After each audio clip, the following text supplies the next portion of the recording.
Hi everybody, welcome back to the Little Red House. So today it is gray, rainy, cold, very windy out today, so we need some comfort food. And today we're going to have pork chops with apples, pears, onions, and I am using my all-clad brazier. Fantastic pan. If you can get one, do so. I'm also boiling some little red potatoes, and I think just to add a level of flavor with this dish, I'm going to mash them, add some Parmesan cheese, salt and pepper, milk, and then also I have my bread dough is rising for our dinner rolls. So my pork chops, I use a Ziploc bag, and then I have flour, a whole bunch of sage, salt and pepper, and zip it up, shake the daylights out of it, and just going to put each one of them into the pan. And I didn't put a lot of oil because we're just going to brown them, because once we add everything, it's going to simmer. This pan, the thing with the D5 all clads, takes a while for them to heat up, but boy, once they do, they hold their heat very well. So I didn't put a lot of oil in here because I'm just going to, like I said, I'm just going to brown them. All right. Move them around here. My hands are very clean. Wash my hands all the time.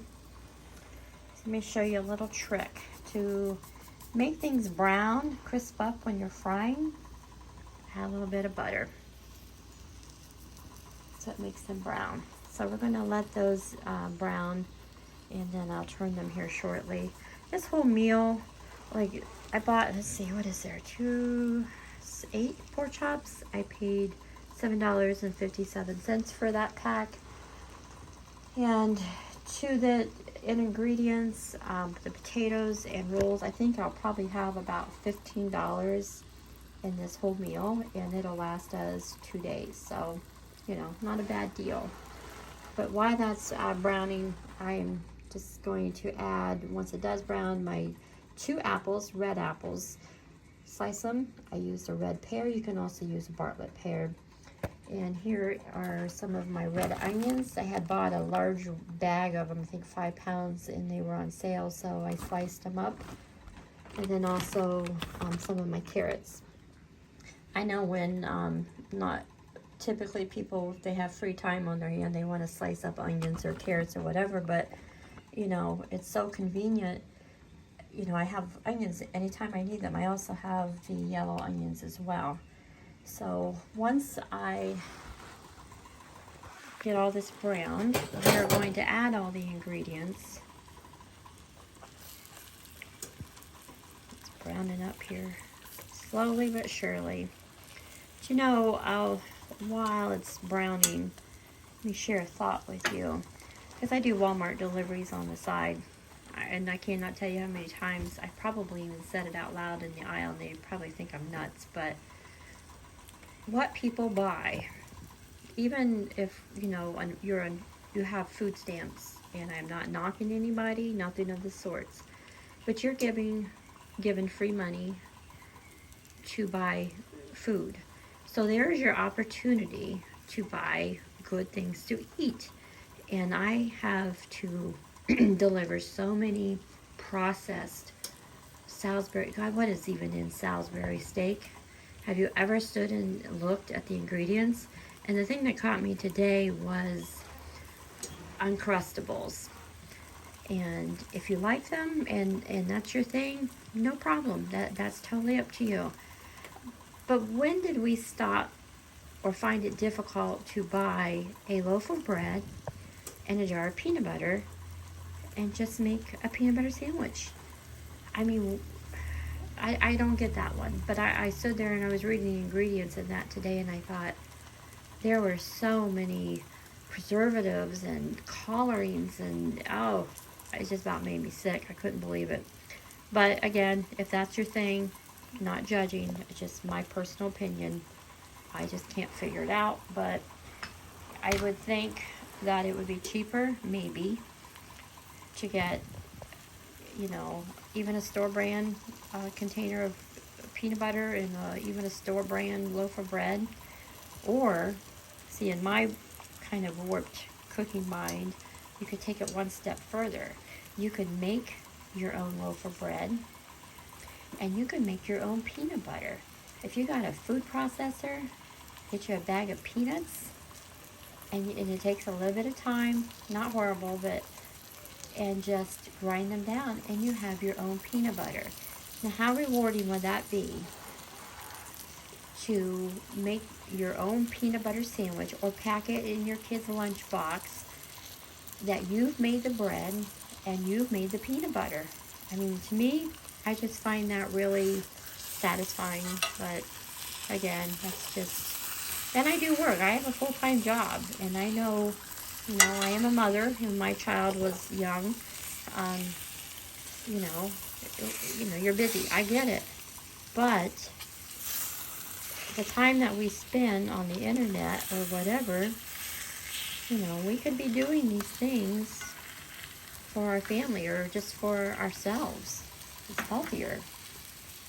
But again, this is my opinion.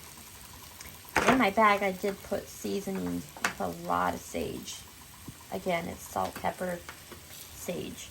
I'm going to pepper again. I love pepper. Somewhere in my mind, I think it's really good for you. I grow my own sage, so here is some of my dried sage, even though there was sage in the bag.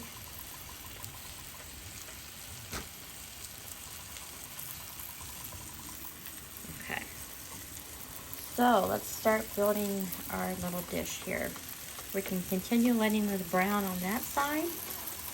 We're going to add the apples, little straggler, and pears.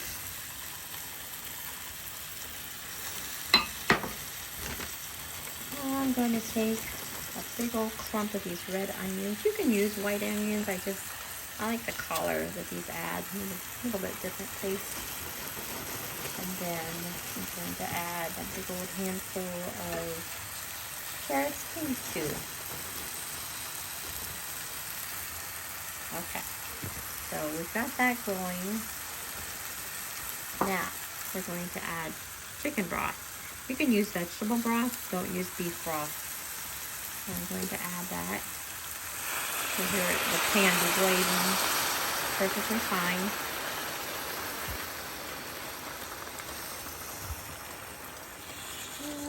Probably just, that's a good amount. That's probably half the box. So there we have it. We have got our dish. Just spread things out. This utensil, this is a fish spatula. This was made by Martha Stewart when she used to sell her things at Kmart. Everybody remember Kmart? And that's when, I still have a couple of her pans too. They were phenomenal. I mean, I think at the time I paid $2.50 brand new at Kmart for this. Of course, it's the handle's wearing down and whatnot, but boy, if they still made stuff like that. So anyway, I am going to put the lid on my dish here and wait for the potatoes to boil, wait for this to finish cooking. I'm really bad at giving timing, you know, how long it's going to take, so I'm going to time it and I'll let you know when it's done. Again, this meal costs about $15. I'm going to get 2 meals out of it, and you know, I mean, everybody's struggling right now, maybe more than others, because everything seems to cost so much for whatever reason. And if you think about, say you have $50 to go to the grocery store, if you sat down and you meal planned and you know, made things from scratch, as much as possible that you can make from scratch, for one, you're going to feel better. It's just rewarding, you know, feeding your family or even your own body with homemade food that you know the exact ingredients. So if you're struggling finding that, you know, that extra money to meet the grocery bill anymore, sit down and think, what can I make from scratch? Like if I bought a large pack of chicken, how many different things could I do with that pack of chicken? I mean, you could make cream chicken, you could make chicken noodle soup, you could have fried chicken, you could have baked chicken. And you know, if you buy a large pack, you could, you know, if you have a small family, you could, you know, say there's 15 chicken thighs in this large pack. You could potentially have, let's see, 4, 8, you could have 3 servings with that chicken. You know what, you could split it up, you know, in freezer bags, and then you could, you know, one night have it this way, the next night have it the next way. You could bake it, you could, you know, add herbs, vegetables, bake it off. I mean, it's just, you know, they're just cost-cutting, healthier ways to eat. And for families that spend hundreds of dollars per week, step back and look what you're buying and, you know, see what you can tweak. Again, it's just my ramblings, my suggestions. If that's not your thing, have at it. You do whatever you feel is necessary, but this is just how I do things. But anyway, enough of my rambling. I'm going to let this cook, and when it finishes, I'm going to wait for my dough to rise even more. I'm going to make some homemade dinner rolls. I will get back with you once this is done. Okay, just real quick, I just wanted to show you what it looks like when everything is cooking, breaking down, absorbing that broth that we put in there. And like I said, this is the all-clad D5, and so when it gets hot, it's hot. And I've only got the burner on it 2.5. So, and then I mash my potatoes, and the steam's getting on my lens. Fix that. There we go. And I don't use an electric mixer, and I mash them by hand. I mean, why not? So, and I noticed that I've left the skins on. They are organic potatoes. If they were not organic potatoes, I would have peeled them, because that's where all that, you know, those nasty chemicals that they spray on our food, you know, it sits there in that skin. I suppose you could just scrub the daylights out of them, but I don't know. Personal preference, I guess. But to my potatoes, I added a stick of butter, and I always use real butter. You can use, see, I can't have a lot of salt, so I use half a stick of unsalted, and then a half a stick of salted butter, and then salt and pepper, of course. And then I just add, like, a simple Parmesan cheese, as much as you like, and then some garlic powder, and again, salt and pepper.